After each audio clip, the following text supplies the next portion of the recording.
Hello, you are watching KAS Media, and today I am going to be doing an action/thriller timeline from 1920s to 1990s. So, let's begin. 1920s film The Lodger, directed by Alfred Hitchcock. When a landlady and her husband take in a new lodger, they're overjoyed. He's quiet, humble, and pays a month's rent in advance. But his mysterious and suspicious behaviour soon has them wondering if he's the killer terrorising local blonde girls. Their daughter, Daisy, a cocky model, is far less concerned, her attraction obvious. Her police detective boyfriend, in a peak of jealousy, seeks to uncover the lodger's true identity. This is a Jack the Ripper style film, with its serial killings of innocent women. The Lodger is the first film in which Hitchcock explored his classic theme of the wrongly accused man, albeit here in basic form, while introducing themes that would run through much of Hitchcock's later work. The innocent man on the run, hunted down by a self-righteous society, and fetishistic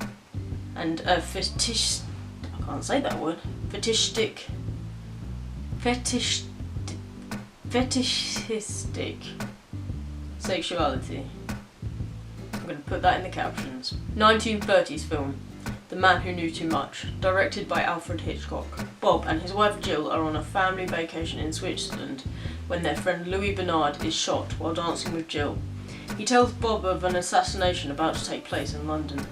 Fearing that their plot will be revealed, the assassins led by a charming and nefarious abbot kidnap the daughter in order to keep her quiet. Unable to secure much meaningful help from the police, the couple returns to London and ends up taking on the conspirators themselves. This film is notable, in comparison to its 1956 remake, for being lean, fast-paced, and radically different in tone and narrative structure. Interestingly, there is a reversal in common expected gender roles in the leading characters Bob and Jill.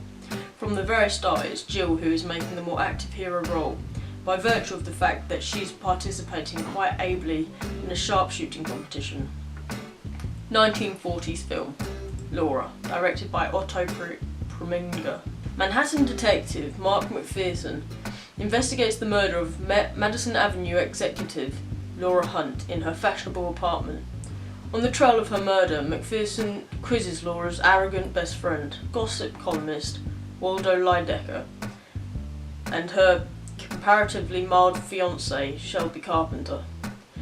As the detective grows obsessed with the case, he finds himself falling in love with the dead woman.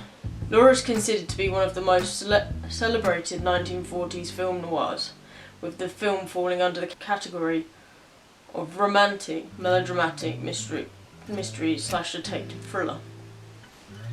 Laura is famously categorised by shadowy, dreamlike high contrast, black and white cinematography, and tense and smart dialogue in a quick succession of scenes.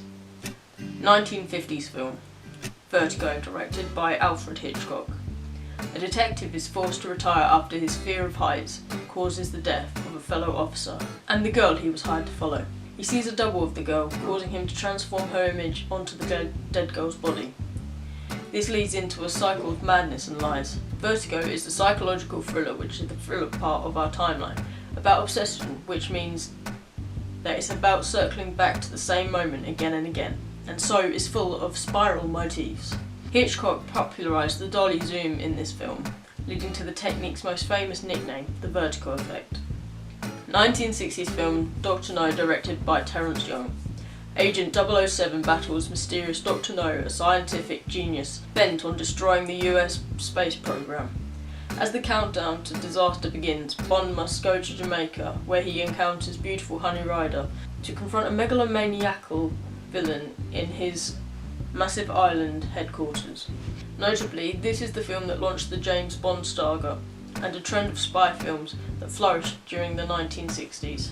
This film/saga demonstrated numerous conventions of thriller films such as hero versus villain, allies, missions, and of course, guns. 1970s film, Jaws, directed by Steven Spielberg. When a young woman is killed by a shark while skinny dipping near the New England tourist town of Amity Island, Police Chief Martin Brody wants to close the beaches, but Mayor Larry Vaughn, overrules him, fearing that the loss of tourist revenue will cripple the town.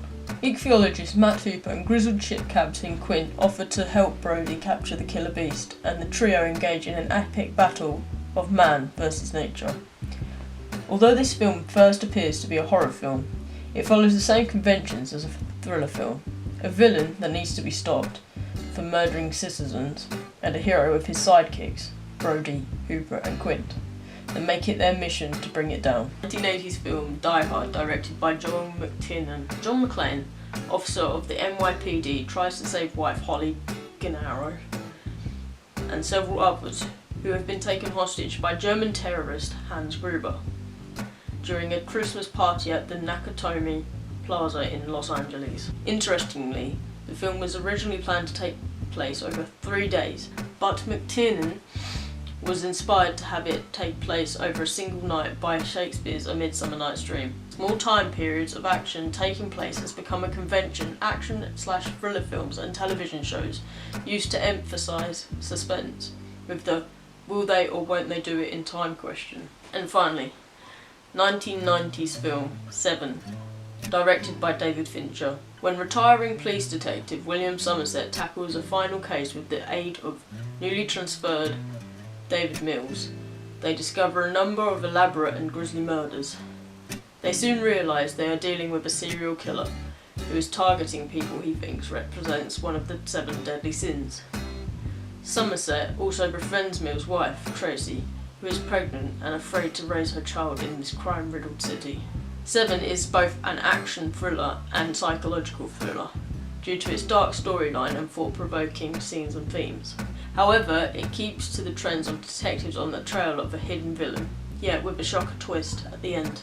One of the more disturbing films of the last 20 years, in my opinion.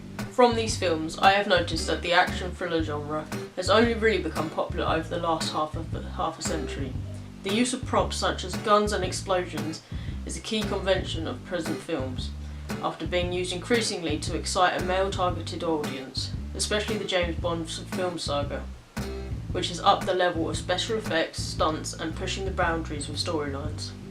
An honourable mention is The Purge, a crossover between horror and action thriller, where crime is legal for 24 hours.